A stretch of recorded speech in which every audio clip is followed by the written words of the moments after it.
Take two.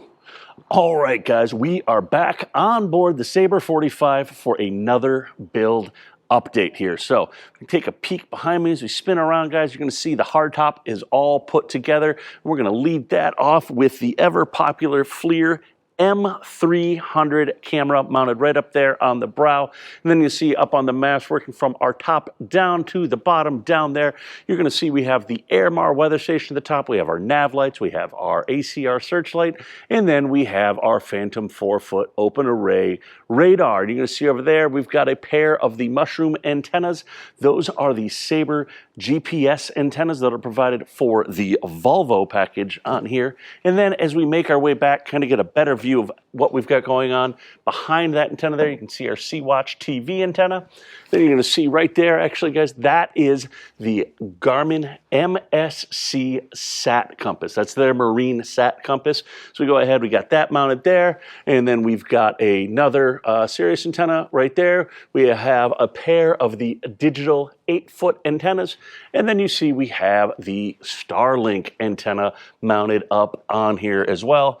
And this is going to be kind of a hot take for some people, but the Starlink antenna, some people say, oh, it's backwards. Well, we do it this way for two reasons, actually. A, we're going to get a really good, clear view of the sky as it's looking back aft without any obstructions. The other thing is that plug that's going right into the bottom of that guy right there, it's marinized, but let's give it the best chance to not get water driven into it and drilled into it by putting it on the back. So when the boat's cruising along at 25, 30 knots and we get spraying salt water coming in there, it's not going to get jammed up in there. It's on the backside, and that is the main reason why we mount them that way. And then we have our scan strut cable gland tucked up underneath. You can kind of see it right there. So we've got that going on right there. Cory has actually been hard at work down below, getting everything neatened up and squared up as far as that is concerned, getting engine wires run, all that kind of fun stuff. And then as we make our way inside, it's probably about the last we're going to see of all of these wires hanging down here, getting everything buttoned up. Like I said, we saw the hardtop, we saw everything that's up there. That means there's a lot of cables that have to get connected and cut down and everything. So we've got everything all labeled. We'll get that all chopped down. We'll get that all taken care of. And that's going to look all nice there. And now we make our way to the helm. And again, it's a blank slate right now, guys. We have it cut out for the 92 19s, which you see are sitting here and there.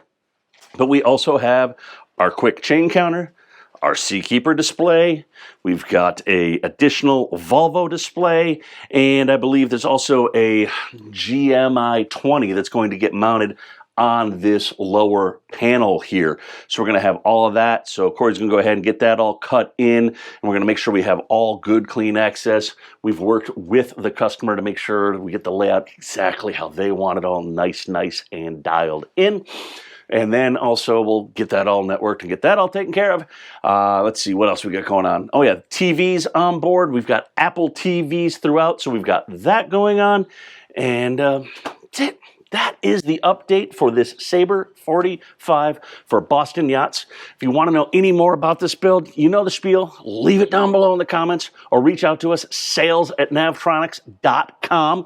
If you're thinking about getting a build, maybe you're doing a Sabre, a Back Cove, a Southport, or you're looking to do a refit, hit us up. Let's talk. Let's see. Let's get you taken care of and squared away. And we'll see you guys next time with probably the finished build, I think, at the rate they're going.